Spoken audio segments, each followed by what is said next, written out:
It's Friday. It's 2 o'clock. That means it's time for the Weekend Sports Kickoff right here on X106 and KNWT Channel 8. I am your host for the next half hour or so, Ryan Elliott. We've got Trevor Mater on the way in. He'll be in a little bit later in the show. But for right now, I'm Ryan Elliott, and I'm joined by Jacob Blair, Kramer Sandstone, and Justin Quick. Justin, a reporter for Bearcat Football for the Northwest Missouri, and he's going to be joining us for our first segment today.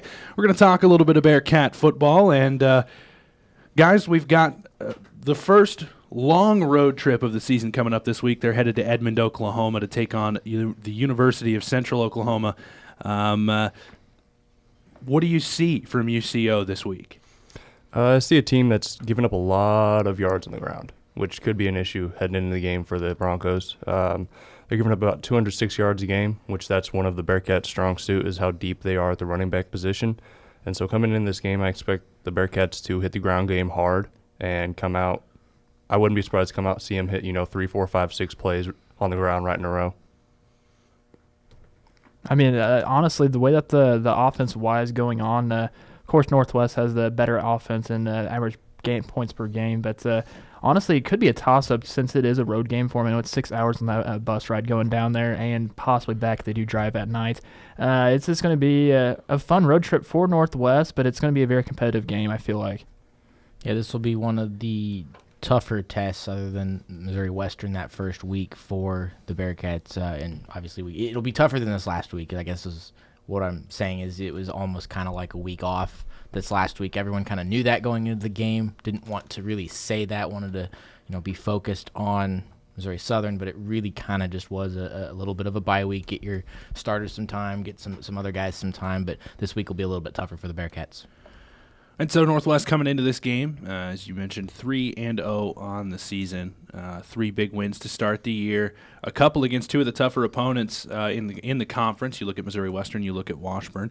As we take a look at this UCO team and the matchup against this UCO team, it's on the road, it's in Edmond, a place where Northwest has had a lot of success. The more challenging games with UCO have come at Bearcat Stadium, but this is a UCO team that is athletic.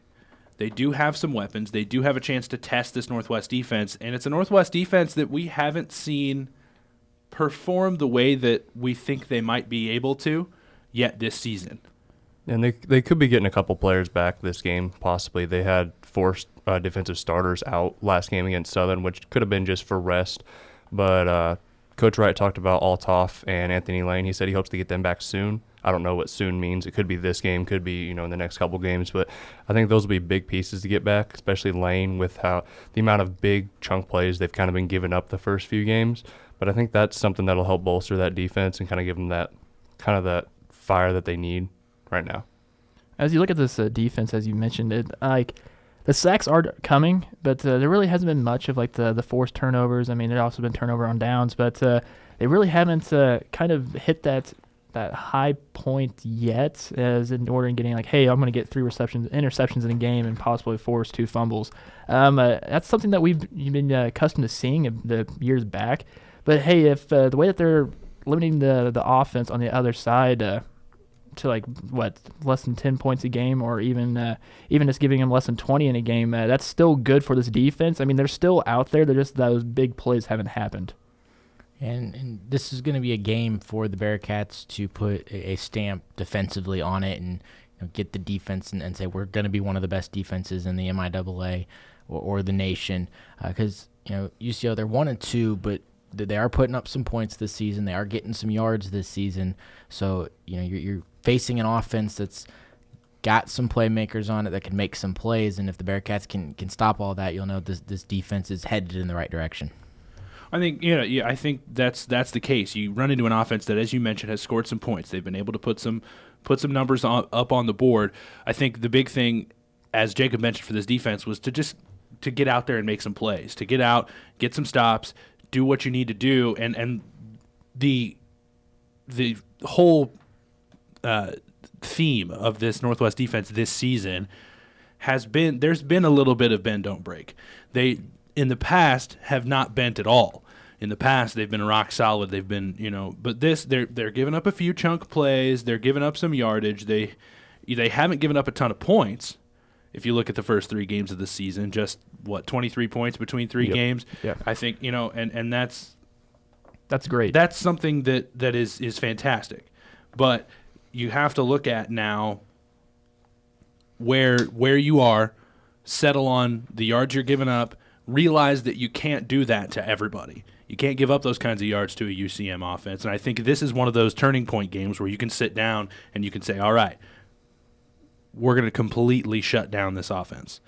And I think that's what this defensive staff wants to do. I think you look at this UCO team, they've been really good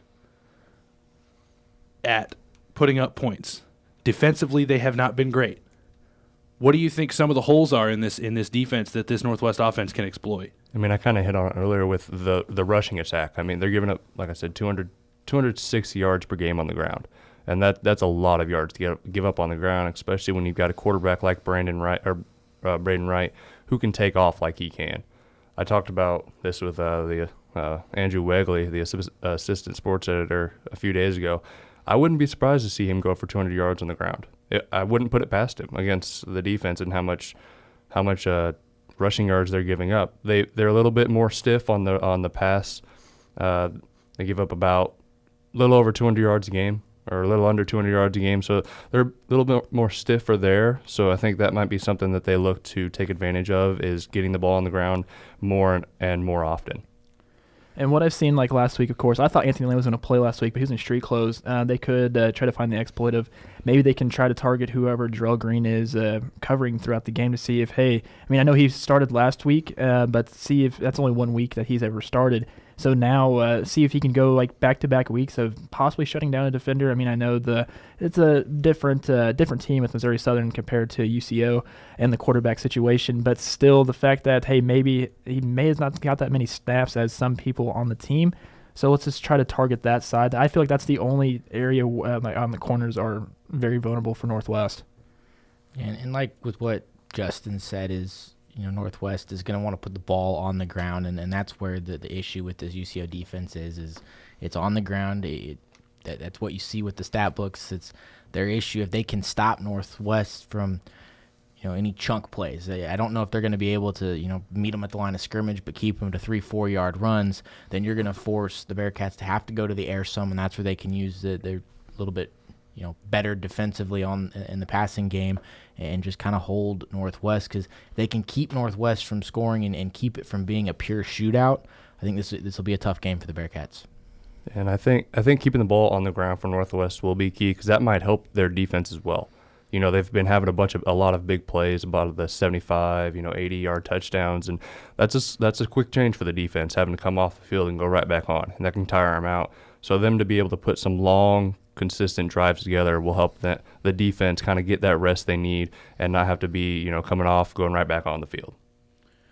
So let's take a look at some of the points to make around this game. Northwest holds an 8-2 lead in the all-time series with Central Oklahoma, 5-0 in games played in Edmond, 6 straight in the series for Northwest since UCO joined the MIAA.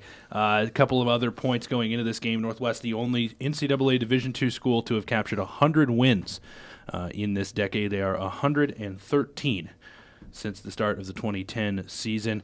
17-10 win over Central Oklahoma at Bearcat Stadium last season. Brody McMahon and Jordan Thompson both scored touchdowns in that game. Brody McMahon, of course, the only one of those two still on the team. UCO scored a touchdown late in the game to make it 17-10. Just the things that this Northwest team has done over the last few years, you go down the list of all of these things. They've back-to-back games of 500 yards or more of total offense. The Northwest defense hasn't allowed an individual runner to surpass 100 yards 45 consecutive games without an individual rushing for 100 yards. I mean, it's been pretty incredible. The top defense in the country for the last 4 years. So we take a look at some individual stats. Sean Bain Jr. Sitting tied for 5th among active or among Northwest players in touchdowns, career touchdown receptions. He's at 26, tied with Steve Hansley. He's also 8th in career receiving yards, 8th in career pass receptions. With a huge game, he could pass Steve Hansley in pass receptions. He would need just a monstrous game, but sometime in the next 2 or 3 games, he's 21 behind Steve Hansley. He's also sitting just over 150 yards behind Tyler Shaw for 7th all-time in career receiving yards, so that might be up for grabs in this game as well. 193 yards in total offense from last week. So as you hear all those accomplishments, as you hear all those things coming into this game, which one of those sticks out the most to you about this Northwest team? I think one of them might be one you actually didn't mention. Was last year was their first non-double-digit win season of the decade. And to me, that just is crazy to think about. As bad of a year last year was kind of looked at to be, it was looked at as, such a down year for Northwest because they lost in the first round of the playoffs. And that was the first time they haven't won more than 10 games this decade. And it's astonishing that consistency that they've built so far since Churchman took over, how quickly he turned it around, and the consistency they've been able to uphold this entire decade is just crazy to me. The one that sticks out to me the most, of course, is that defense. So it's nobody's gotten over 100 yards in 45 games. You said that is crazy. That is almost 7 seasons in MIAA play. That is ridiculous. That defense has been even improving as well throughout the years too. So I mean, this streak could end up keep on going and going. And I'm kind of where the same place Kramer is that's really impressive to be able to do that. Because you're not, there's a lot of teams that in Division II they do running back by committee. You don't see a lot of guys get workhorse type touches, but there are some players that are going to do that, and to just have a defense that is that stout to do this over such a long period of time. I think it'll continue for the Bearcats, and the defense again. This is a week for them to put a stamp on this game and announce themselves as, hey, we're back. We never left, but we're back to where we were the last couple of years. So we're into week 4. It's now time that you can make some judgments on the direction that this team is going. You can make some judgments on where you think obviously they need to improve, but also what the strengths are for this team. If you could, if you could take on a sheet of paper all of the strengths that this team has and circle one, what do you think it would be? I think the biggest strength this team has is the overall just amount of talent that they have. They're not relying on a couple of guys like it kind of was last year on the offensive side, where they were kind of relying on Bain a lot to make those plays deep down the field. They've got, Bain, they've got Taylor, they've got quite a few guys that can make plays deep down the field, including Wright himself. I mean, the quarterback can take off for, 45-yard gain, nothing flat. And so I think the overall depth that they have on the offensive side with the speed and the athleticism is something that I really think distinguishes this offense, especially from last year's offense. Honestly, I feel like pretty much what Justin said. All I like to take out of this is that the way that Braden is performing. I don't think if he was performing this well, I don't know how good the offensive side would be for Northwest. So it's really good that he has stepped up in his first year and behind taking the snaps, and it's just very in a positive way for Northwest because this is his first year. He has 4 more years left. So see what else they can do under him as quarterback. Yeah, and I'm sitting there, and the guy I've got to circle is Braden Wright, and has been the key for this team simply because he's lifted this offense to a place they were not last year. That was my biggest issue with the Bearcat team last season is their defense was great, but they couldn't score enough points to put a team away, and a team was always able to hang around, and it was always a close game even though the Bearcats seemed to dominate. Where this year you've got Braden Wright, you've got all these pieces around him that he's able to use. He's able to go to different guys, and you've got a much more explosive offense that can put up points in a hurry. And there's always room for improvement with Braden because, I know it's like with the past, every game he's had, he's messed with a snap. He needs to get his hands stronger. I mean, I'm not trying to say that he is the guy right now, but of course he will be the guy. Just he still has some room for improvement with his game and play. I think the big thing for me that I would take and circle on that sheet of paper is the combination of Josh Caldwell and Isaiah Strayhorn. I think you look at the ability to effectively run the football is the starting point for the Northwest offense. It is what everything else is built off of. If they can't effectively run the football, the passing game is going to suffer. If they can't effectively run the football, the reads with Braden Wright are going to suffer. Because if you can effectively run the football, the defense is going to sell out on the run every time. That opens up the play action. That opens up the zone read with Braden Wright. That opens up fly sweeps to Raymond Thomas, to Sean Bain Jr. all day long. And I think if you can, that the basis of this Northwest offense, with all the weapons that they have, I agree with you guys with Justin and Kramer in that the weapons are all there. There's so many to choose from. But with the weapons you all have, all of that starts with the run game. All of that starts with the ability to just turn around, hand the football off, and let your guy go. If you can do that, the sky is the limit for this offense. And any time you can have 3 players all over 150 yards throughout your first 3 games of the season, combined for 9 total touchdowns, you know that's the key to an offense. Braden Wright's 194 total yards, Josh Caldwell 179, Strayhorn's at 167. So the balanced attack, all of them have similar numbers of attempts. It really throws the defense off guard, and then you're able to do, like you said, a lot of different stuff with your playbook.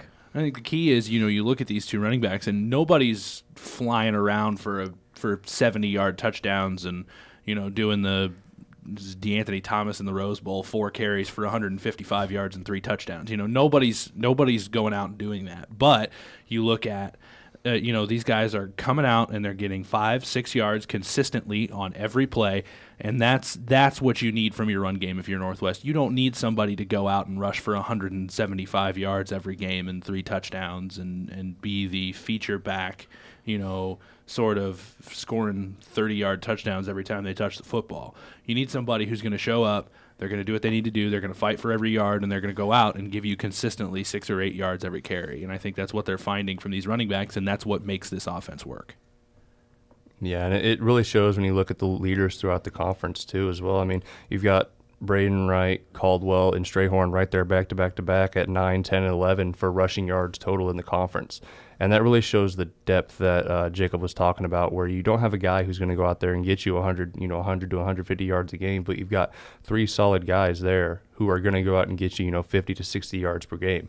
And that combined, leads to that 150 to 200 yards a game. And that's really what Northwest needs. Like you said, Ryan, is not that one guy, but they need basically running back by committee is, what they like to call it.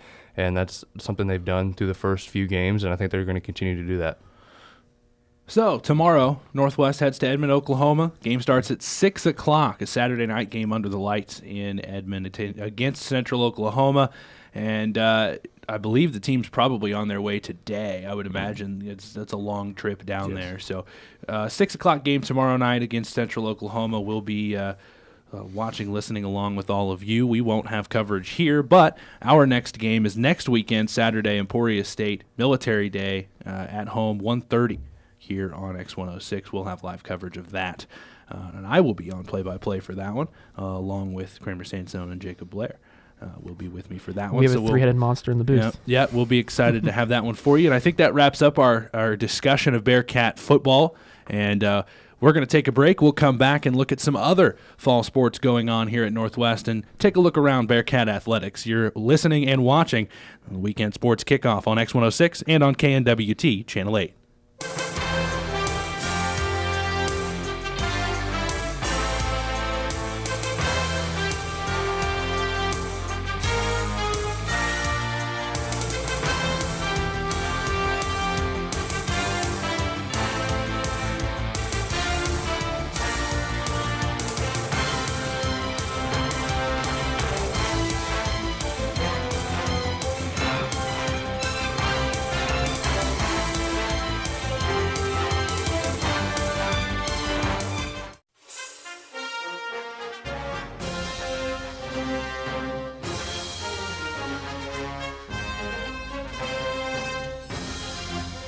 Channel 8. Also, you can catch the radio edition on KZLX 106.7 or online, kzlxfm.com. Playing musical chairs with the hosting seat today. We might decide to let Jacob or Kramer, maybe even Justin host later, the way we've been rotating through the first 25 minutes. Northwest Volleyball this week, they had a slate of games over the weekend. I know, Jacob, you had the opportunity to call a couple of them, and really the weekend for volleyball-wise went about as good as it could for Northwest. Yeah, three set wins for them. They're really rolling right now, that volleyball team. They look really good.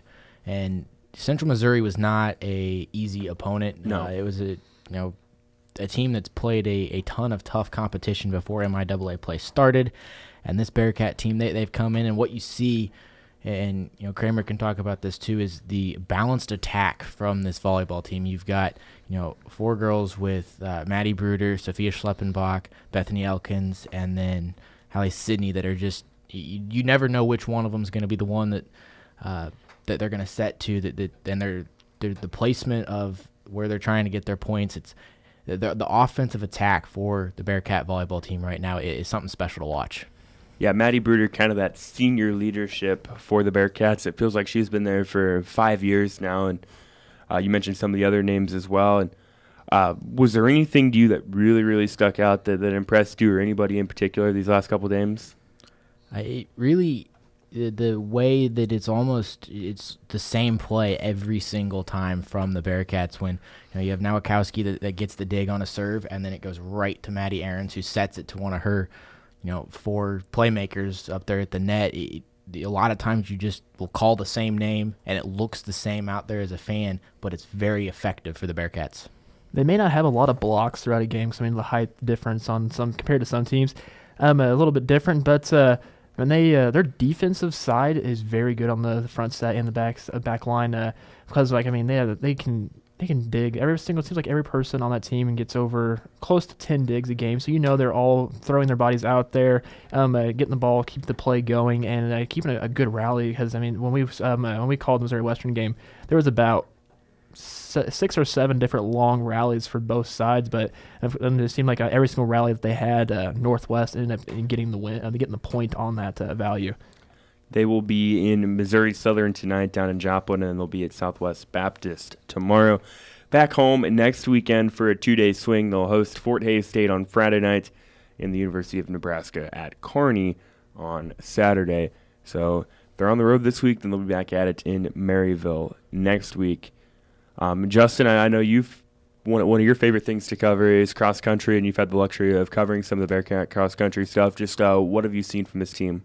So far, they've only had 2 meets, so they're kind of getting into it with the new coach they brought in for cross country, Nick Gibson.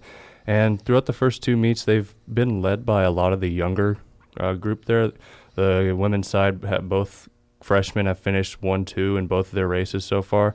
So, they've got a really good chance to grow throughout the next couple of years with them. And they've also had a couple of, upperclassmen leadership.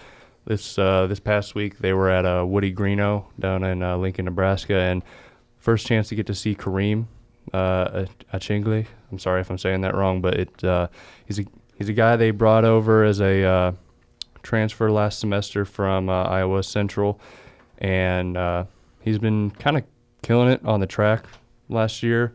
He finished 12th at the national championships for the 10,000 meter. Actually lost his shoe, stopped, put it on, and then ended up finishing 12th there. So he's a guy they've anticipated seeing run. He's had a little bit of a health injury that kept him out of the Bearcat Open, but getting see him run and finishing 3rd on the men's side at the Woody Greeno was a good sign. And then they've got Max Martin and Zach Huglin, who finished 8th and 16th on the men's side to kind of round out their top 3.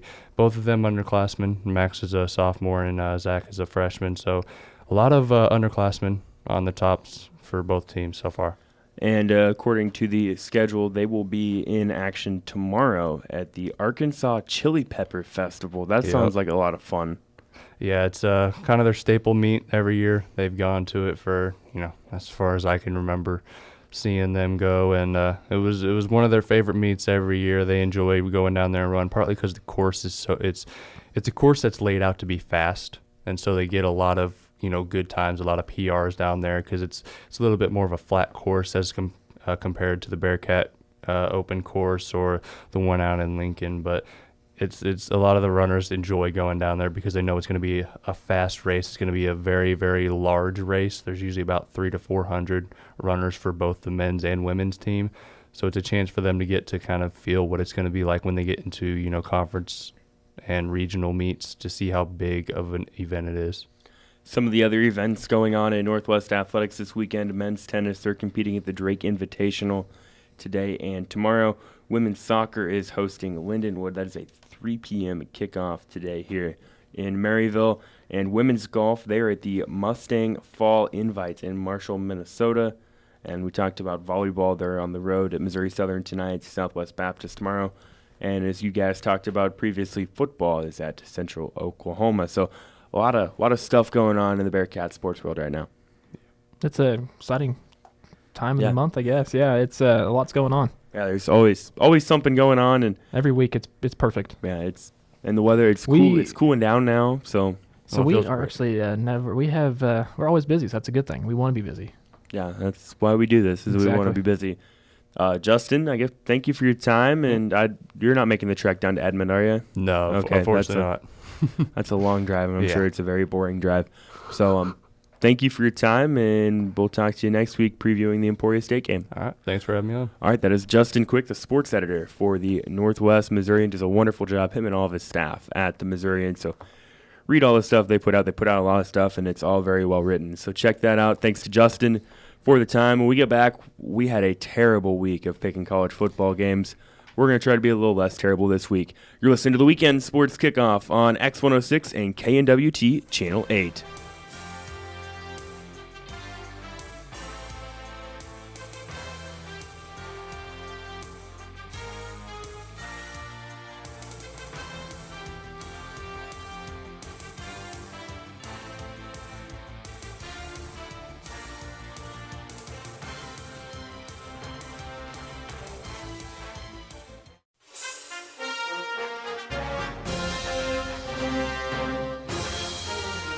We're going to talk about week 2 of the NFL season. A lot of things to talk about.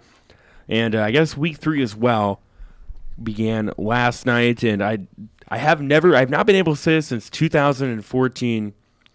The Cleveland Browns have a better record than the Pittsburgh Steelers. They are 1-1-1. That's consistency. So they're going to tie this coming next week. Yep, they're going to finish. They're going to finish the year. I can see it. They're going to finish the year 6-5-5. It's going to happen. If that's what it takes for the NFL to get rid of overtime, wouldn't that put them in the playoffs? Probably. No, because I think ties count as half losses. So then you'd have to add essentially 2.5 losses. So maybe, so it'd be like going 8-8. Maybe we shouldn't have to worry about that. No. But the Browns have a better record than the Steelers. The Browns are gonna come out and go something along the lines of 4-4-8. That would be just so many ties. Yeah, that would be sad. And can we all agree that ties are stupid? Not like the ties you wear. Those are not stupid. Well, some of them are. Some of them are. But you need. Sometimes you need those. Sometimes you have to have a tie. But in the NFL, there should never be a tie. Oh. There's not a tie in high school football. There's not a tie in college football. So there shouldn't be athletes making multi-million-dollar contracts playing for ties. It's pathetic. There's been 2 ties in 2 weeks of the NFL season. From 2002 until 2011, there was 2 ties. Well, I think some of that has to do with the fact that the overtime is no longer 15 minutes. It's now down to 10 minutes. I think that has just about everything to do with it. And but the fact that, in that Viking-Packer game, they had scored 29 points throughout the game. Why couldn't anyone put up 3 points in 10 minutes? But to your point, Trevor, there should not be ties in any professional sport whatsoever. And the Browns could have tied the Saints on week 2. It was close. It could have happened. From 1988 to 2008, there were 17 ties.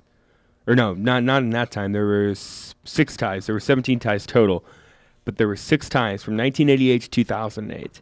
And the Chiefs had 2 of them. We're on pace for 16 this year. No kidding. From 2012 on, we have had 7 ties. So we've had more ties in the last 5 years than we did in a 20-year period. And since 2016, we have had 4 ties. So what would happen if the Super Bowl? Well, the postseason can't end in a tie. Exactly. So it's why can't they keep doing that the regular season?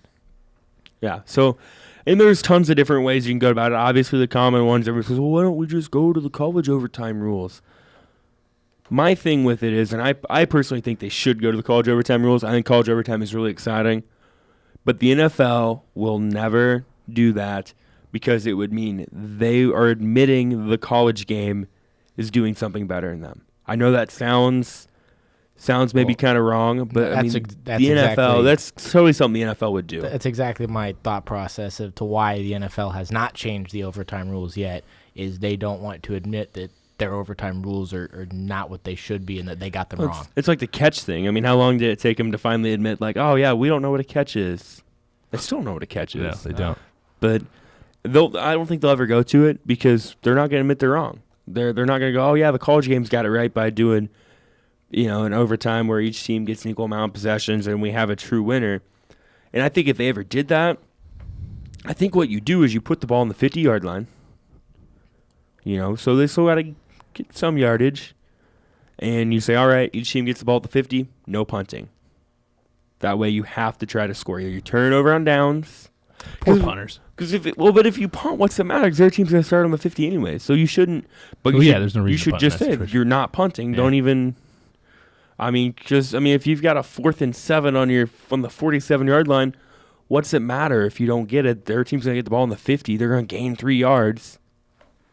Oh no, you got to have an opportunity. What I actually want to see, maybe we can go around the table and kind of throw out some overtime ideas. It'll never happen, but what I want to see is, if we get to a situation where they finally decide to fix the overtime rules, and you're the NFL, you just say, okay, here's what we're going to do. We're going to play a whole nother 10-minute quarter, no matter what. We're going to play 10 minutes. Maybe put like a 14-point mercy rule or something where if some team scores 14 points off the bat, the game's over, something like that. But that isn't something that should happen. And then you say at the end of that, if we're tied, we're going to put each field goal kicker on the 20 or the 25-yard line, have them kick a 40-yard field goal, and do like in soccer with penalty kicks or in hockey with shootouts where, eventually there will be a winner. And it might end up with someone kicking a 60-yard field goal to win the game, but there will be a winner. That's my novel idea. I think that would be It'll never better happen. than what's happening, certainly. Because eventually a kicker's going to make one. And I think what that does is, unless you're the Browns kicker, I think what that does, too, is, for one, it puts an emphasis on kickers. It makes them more valuable. And two, if, say you're down 7 in the waning moments of regulation and you score, you might see more teams go for 2, knowing that they're going to have to play a whole nother quarter and still might not win the game. They should do it penalty kick style, though, in that you go out. Goalie?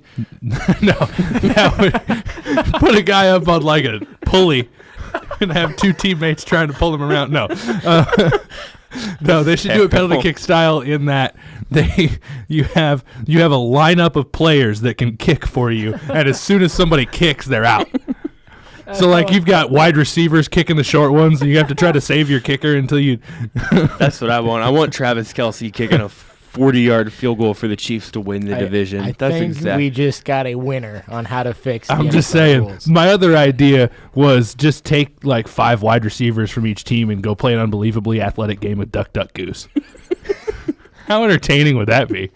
Or Red Watching Rover, Odell Beckham and J.J. Jarvis Watt. Landry chase each other around the field all the time. I would want Tyreek Hill on my team all day long. I know we talk about, what about arm wrestling? Yeah, arm wrestling. Send 2 players out to arm wrestle at midfield. My thought was do something completely unrelated to football, which is like a 3-point competition. Home run derby. Yeah. Yeah, like we've said, anything's better than a tie. I agree that I like the idea of a field goal kickoff if you can't get to anywhere. Both team gets one possession. You're still tied after a possession. You go to the field goal kickoff. But another idea is a lot of high school teams, they play 8-man football. Go to 8-on-8, and you're going to see more points scored that way. So you play the overtime 8-man football. Yeah. There's high schools Take all out over take out 2 linemen. Yeah. Take out a receiver. Or just play it straight up 7-on-7, like take some skill position players only. Yeah, and that way, it's still tackle football, but that way points will be put on the board, and someone's going to end up winning the football game That'd at the be end fun of too. That would be 10 fun. minutes. I think I like your idea. Maybe a little bit better than mine. It'll never happen. The NFL will never go that far outside the box. So I have 2 actually. One of them, you know how during the Pro Bowl stuff festivities, dodgeball. Dodgeball. That would be fun. But I just popped in my head right now. So dodgeball, but the more legitimate Skills one. challenge. Yeah, exactly. The legitimate one that I think could possibly happen is on kickoffs. You know how there's some kickers can actually kick it to the back of the end zone. So if they kick it through the uprights, that's 1 point. I mean, Because there are kickers that can actually do that. aren't touchbacks in Canada worth 1 point? I'm pretty sure if you punt it into the end zone, isn't it? I feel like you're making stuff up, but I don't feel know. like pretty sure they are. Aren't touchbacks in Canada worth 1 point? How many people do you think would tune into a sports show and hear that? I mean, it's that's why they tune in. There's like some kickers that are accurate enough to do that, but there's also some that can't make it to the end zone. See, I almost feel like that could be a rule that's implemented just all the time. Like if the kicker can kick it through the uprights. That's how on a kickoff, 1 point. That's how it'll eliminate the overtime in general. Yeah, just no need for overtime. If you kick it through the uprights, it's 1 point. Yeah, I could have swore if you hit the crossbar, it's 5. Like if you just drill the crossbar. So in Canada, it's a 1 point safety. It's called a rouge. It's awarded. It's awarded when the ball is kicked into the end zone by any legal means other than a convert. So yeah, if you kick it into the end zone, Canada's a weird place. That's why you see teams like if you ever watch Canada games, when there's a touchback, they try to get out of the end zone because they're giving up a point. They use maple syrup instead of gloves. Well, I mean, it would work. I mean, it wouldn't really work, Just but put it in your hand, clap it. If we have anybody from Canada listening right now, we're gonna get a very angry email that we just I don't even know. Let's move on. Shall we? We shall. Yes. The Cleveland Browns. Baker Mayfield. I don't know Period. The Cleveland Browns. Discuss. Baker Mayfield looked like an NFL quarterback last night. He did.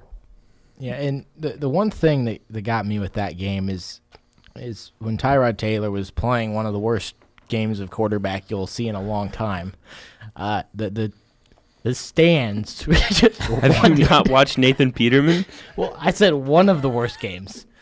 One. But you watch the crowd. I've never seen the Cleveland Browns stadium that full.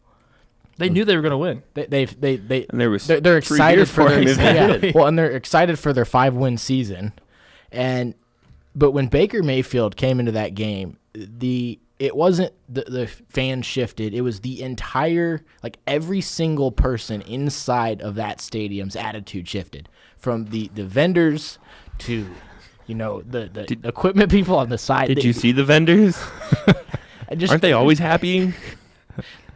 But the way the game shifted in favor of the Browns as soon as you could see Baker Mayfield on the phone getting told he's going to go into the game. It looked like the Browns were playing in the Super Bowl. Tyrod Taylor, 4 of 14 for 19 yards. Did he just get pulled? I didn't watch the game. He got hurt. He got, yes. He got hurt. Probably could have come back and then didn't. So Baker's the guy now, right? In Cleveland? Yep. He's got to be. Yes. If he's not, then Baker Mania. They're not going to sell any tickets.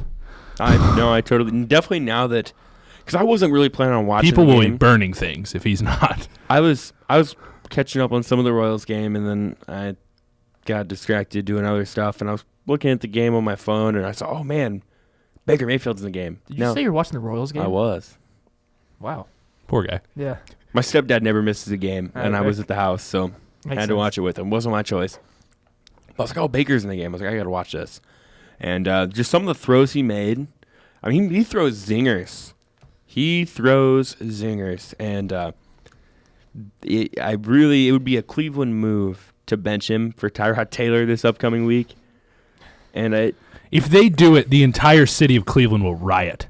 Yeah, but we said that about a lot of things before. And I mean, the Cavaliers won an NBA title, and Cleveland's still standing. So I don't know. But does this make the Browns the favorite in the AFC North now? I mean, it's hard. There's a small argument for that. Because the Browns do not look like that historically bad Browns team. They made plays last night you've not seen a Browns player make in a long time. I mean, you've got Jarvis Landry on that team who made some impressive catches. He also made some mistakes. But Well, you got to think wasn't supposed to play. Mayfield was 18 of 23, and his receivers dropped 3 passes. His receivers catch those passes. He's 21 of 23. Pretty good. Yeah, I think you look at where the AFC North is scary, because as It's bad. as a mess as the Steelers are, the Steelers the Browns are don't look.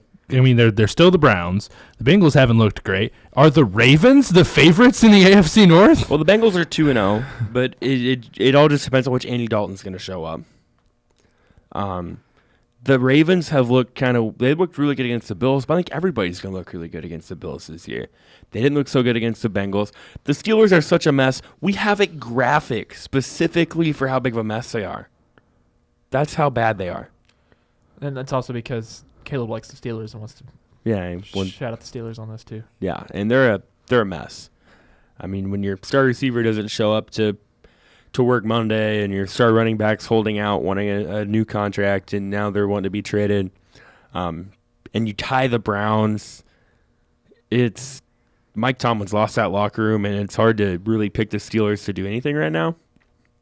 So I think Cleveland, man, I can't believe I'm saying this. I think Cleveland has a legitimate shot. Yeah, right now I've got to think it's the Bengals Right that now. are the favorite for that division at like 8-8, which Still not good. that's easy to see right now. I'm with you on that. I'm with you. Yeah, so it'll be interesting to keep an eye on. Baker Mayfield did look really good. Darnold didn't play bad. I mean, he made some He made bad Darnold throws. He made bad interceptions. There was bad throws that led to very key points to where he shouldn't have thrown an interception there. I've never been as high on Darnold as other people have been. I personally said coming out of the draft when I ranked the quarterbacks, I said Mayfield, Rosen, Darnold, Lamar Jackson, Josh Allen. Like I don't think Darnold's going to be a great quarterback. Darnold reminds me a lot of Jay Cutler. And that's not a bad career. Like people think that Jay Cutler is a terrible quarterback. If Darnold has the career Jay Cutler had, that's not a bad career at all. A decade-long starter, couple Pro Bowls, took his team to the conference championship game.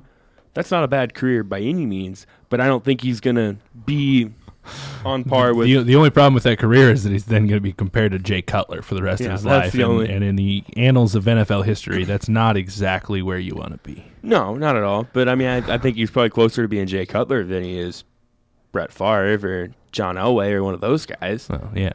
I mean, I think Mayfield's going to be the best quarterback of all these rookies. I think the best two of the youngest ones are going to be Mayfield and Mahomes, and I think we've seen that so far. I mean, the jury's still out on Mayfield, but that's a really good Jets defense that he was able to pick apart methodically. And the Browns are 1-1-1. Not many teams start the year 1-1-1. It's not happened very many times, but the Browns did it. And I don't know that Cleveland stops And celebrating they've got the Raiders next week, which will be another very winnable game for them. Yeah. Or they could tie. We'll see about that. That too. Or they could tie. Honestly, tie could. I mean, and they're a field goal kicker away from maybe being 3-0. I mean, Someone find Simon Mathisen. yeah. They did get a kicker. They should have signed Dan Bailey. Yeah, the Vikings beat him to it. Yeah. Well, I think he was holding out until the Vikings said, "Hey, you want Because he turned down a lot from a couple different teams. So, yeah, the Browns, man, we spent way more time talking about the Browns than I anticipated this morning when I came in. But they look like they could be for real. I don't know. We're only 3 weeks in, so. I mean, I have them winning the not winning. You have them as a playoff team. I have them as a playoff team. Better Ryan's playoff teams. But I mean, I hate making those picks at the beginning because I had the Steelers win the division. My favorite thing is after 2 weeks, everyone's got these like super hot takes in the NFL, It's annoying. and we know nothing. Nothing. We don't know nothing. We know nothing all the time. Le'Veon Bell could play this Yeah, week. it's not like it's any different than normal, but we know nothing. No. Yeah, Like with Cleveland, we've seen 2 quarters from Baker Mayfield. Now he's Baker Mania running wild all over you. he did look really good, but it's just Patrick Mahomes. We've seen 2 games. I mean, let's And he's on pace to have 80 touchdowns. 80 touchdowns. Like I said, he might have 80 touchdowns and they still go 12-4 or 11-5. There's going to be a game where it's like Patrick Mahomes was 39 of 44 for 590 yards and 8 scores, and the Chiefs won 56-52. That's a football. That's not a football. It is a football game. It's a college football game. Yeah, it's going to be like Big 12. It's going to be like a Big 12 game. That's a Big 10 basketball game. Yeah, that's where I was headed with that one. Yeah, good old Michigan State Wisconsin basketball game where it's 17-15 at halftime. It'll be. And then they miraculously get to 50 points somehow. More like 70. I want college basketball to come pretty soon. A little bit here in a couple months. Exactly. Yeah, so that's anything else that kind of sticks out to you guys from week 2? Any team that really disappointed you or really surprised you other than Tampa that we already touched on? Oakland disappointed me. Yeah, I think they're going to do that all year. Yeah, we'll see. I thought Chicago looked good against Seattle. I think Seahawks fans are maybe in a little bit of denial. They don't want to accept the fact that their team's not as what they used to be. No. So the NFL's a weird place right now. Yeah. And it's tough to say this, but I mean, to say that maybe the Packers impressed me and surprised me a little bit with their ability to hang with the Vikings. I mean, it's hard to say with Aaron Rodgers, but because you can't ever count out Aaron Rodgers. But I think for a second you start to expect that eventually the lack of weapons around him is going to hurt them at some point. But to hang with the Vikings and get to the tie was pretty impressive. I wasn't even convinced Rodgers was going to play. I mean, I thought with the Vikings defense, they would maybe say, we'll think long-term about this, but they didn't, and they were able to tie. But, yeah, that was impressive. Jacksonville looked impressive against New England, and the Dallas Giants game was terrible. It was just not a good game at all. But I think that's pretty much all we've got. As our producer is giving me a very blank stare to wrap things up. So we better wrap things up for this segment. I'm going to say goodbye. Goodbye.